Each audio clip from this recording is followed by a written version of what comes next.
2013 regular session, but there's a program on Mississippi Public Broadcasting that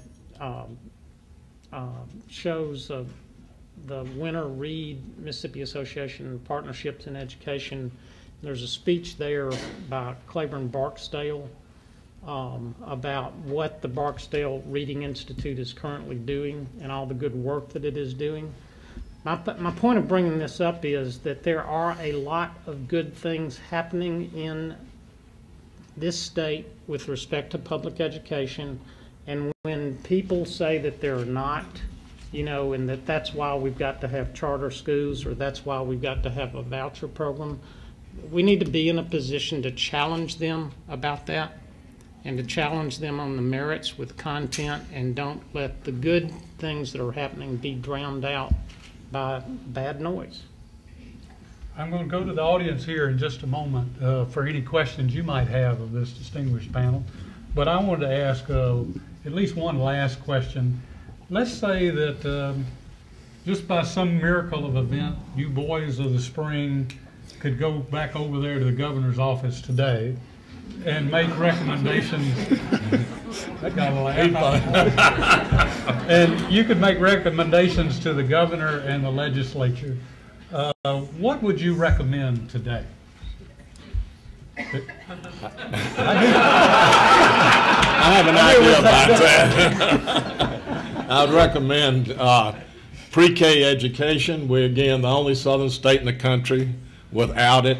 I would recommend merit pay for teachers, where we pay teachers who are successful and challenge districts. I'd recommend stricter criteria at state of the education schools. I would recommend clearly full funding of MAEP so we can get our class size back to within normal range, and that would probably be enough for this year. I would. I think impatience helps in Mississippi, and also for those of you who are younger, tenacity is a real strength around this place. But I would again ask the governor not to get off on something that's going to deal with 2,500 or 5,000 people in Mississippi when we got 500,000 children that are not receiving type schools that they need. David, what would you recommend? Well, first, let me just observe that there is no reining in Dick Malpas, which is a darn good thing. And thanks to Governor Winter for letting him loosen those reins up. I just want to observe two things, Charles. I'm not going to be necessarily responsive to your question, but in 1982, Carl Rowan, a national columnist who some of us older folks will remember, wrote a column about the passage of the 82 Education Reform Act, and Carl Rowan observed in there that the 82 Education Reform Act was the most significant civil rights and economic development piece of legislation passed anywhere in the country, in the National Congress, or in any state in that year. The most significant piece of civil rights and economic development legislation. And I would certainly challenge the current legislature and the current governor to try to have that same impact. The other thing I would observe is as another challenge is Charles Overby is just as humble as Governor Winter, and he hadn't mentioned the fact that some of y'all know and some of you may not, that he won the Pulitzer Prize. He and his team at the Clarion Ledger under his leadership won the Pulitzer Prize for public service. Not just any Pulitzer Prize, the Pulitzer Prize for public service, probably the most vaunted and most prestigious of the Pulitzers, and for the coverage of the 1982 Education Reform Act. And we need a re-emphasis and a re-catalyst on that kind of public service, and not just among the news media, but among the education community, among the economic community, and among the Burt Cases of the world.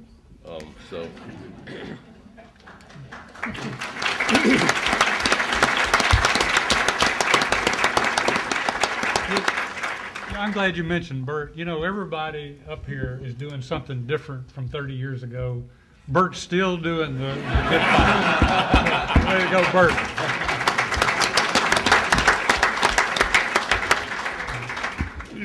Well, I do go over to the governor's office. I hadn't been over there yesterday, but I do still go over there. One of the things that, of course, I'm prejudiced in this direction, but I don't think you can have good reform without your teachers and your principals.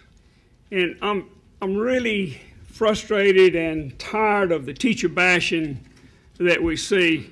Right, Sam? It's not just here, it's all over the nation.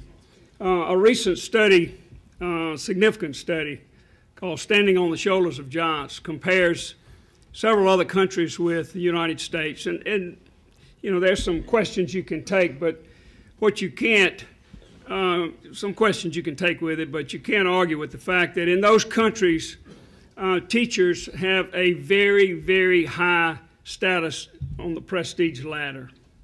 In fact, they're up there with medical doctors. And they're chosen very carefully who can be a teacher. And then they're compensated for it. I mean, we fuss about the training that teachers get and the training that comes, and the teachers that come out of our schools of education, but we're paying them $30,000 a year for hard work. And when I recruit teachers into the teacher corps, my number one priority, other than knowing their subject area, which is not that important really in many of these schools, it's just, are you willing to work hard? I mean hard. A first-year teacher works hard and gets paid $30,000.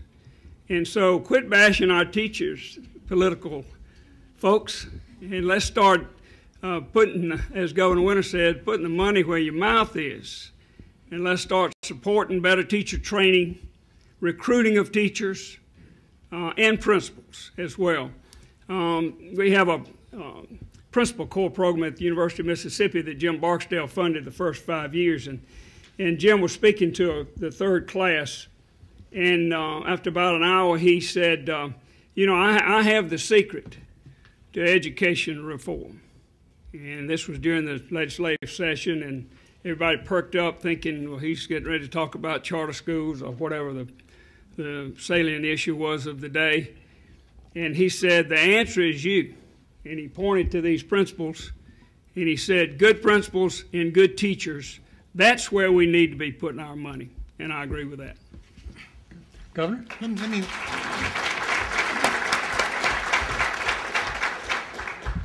three things, Charles.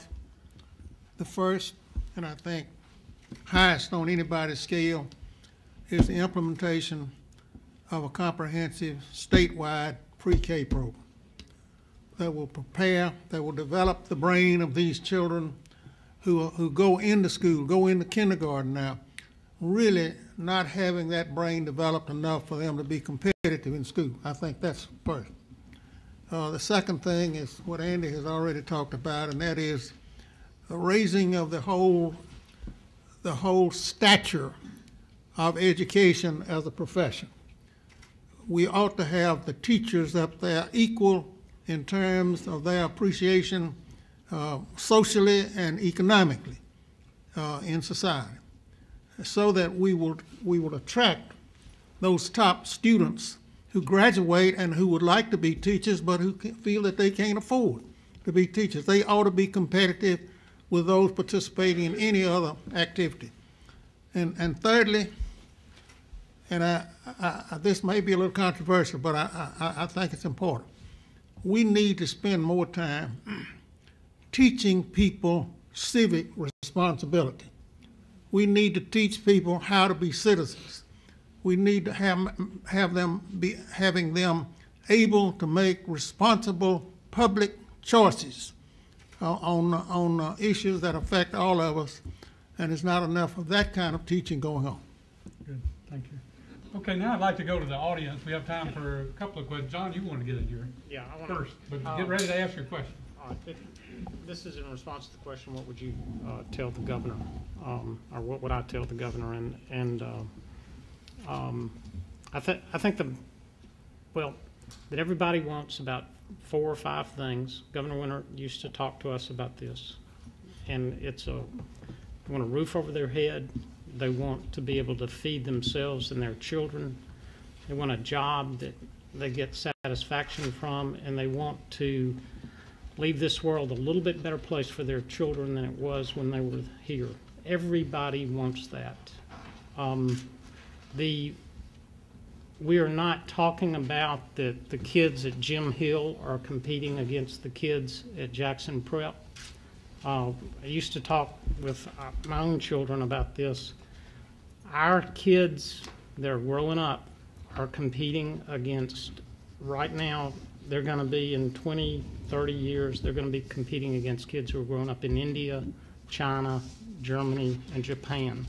That's what the playing field is, you know.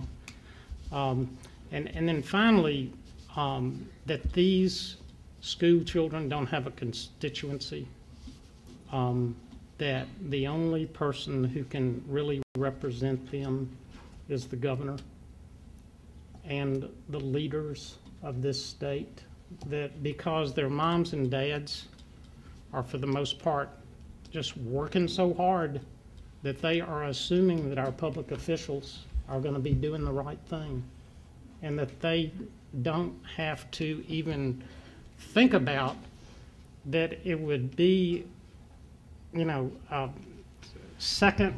that our public officials would want a second-class system. Thank you, John. Okay, now who will ask the first question? Yes, ma'am. I saw you first. There's a microphone right here. I have two comments. The first one is I want to remind you all of the 60 meetings over the state of Mississippi that the Mississippi Humanities Council held prior to the passage of the act, and it was, I think, a significant way of getting ground root support for it. On the subject of merit pay, now I taught 30 years at Yazoo High School. And during that time, my husband, Herman DeSalle, said to me, because he was in the legislature, if you'll get a plan out of your teacher's lounge that the teachers will agree on merit pay, I can get it passed. Because every legislator remembers a good teacher and remembers a bad teacher. And they don't like the idea of a rising tide raising all boats. I never could get that. The reason behind it really is that teachers don't like to be in competition with each other. And they like to work together. And when I first started teaching, I had no idea really how to teach or how to good education. I knew the subject matter, but I had no idea how to teach it. And I was mentored by the other teachers, the principal and the other teachers who went over my lesson plans with me. When I shifted from teaching math to teaching English, I had I was teaching 10th grade English, and I had the 9th grade and the 11th grade teachers to grade my papers for me, my essays, my themes, in order for me to determine what it was I was teaching. And that's the reason you can't get them to agree on merit pay. I have no doubt that I would have gotten it eventually. Thank you. Next question. Yes, ma'am, right over here. I talk so loudly I may not need the mic.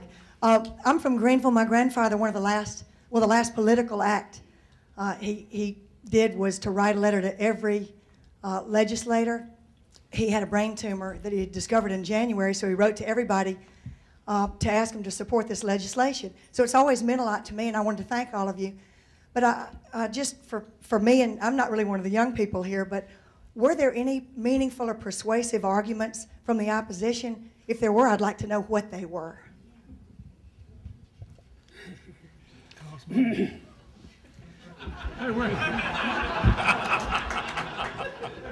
That's your answer.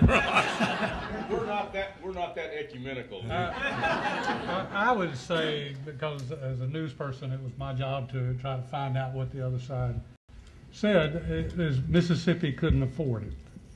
And you look today at how the Congress won't even talk about, at least a big part of them, taxes. The word taxes, you might as well say, excuse me, syphilis. Excuse me, but that's the way it is today. And so back then too, taxes was a bad word, but I don't think any worse than it is today. So I think that was the main thing, that Mississippi couldn't afford it. Well, if I could take off on that, that's always the argument here. There's never enough money. And I'm in business now, and for companies that don't invest in themselves and make themselves stronger with their profits, they go out of business. And if Mississippi was a state, we'd be on our way of going out of business. So this is the only way for us to be competitive. But that's the argument. It's always, we can't afford it, we can't afford it. The fact is, we can't afford not to do it.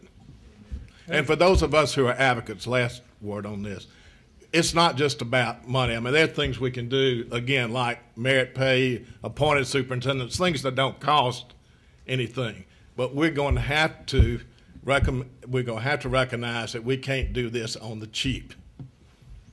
Right over here. Yes, ma'am. Yes, I want to comment on Andy's comment about the teachers.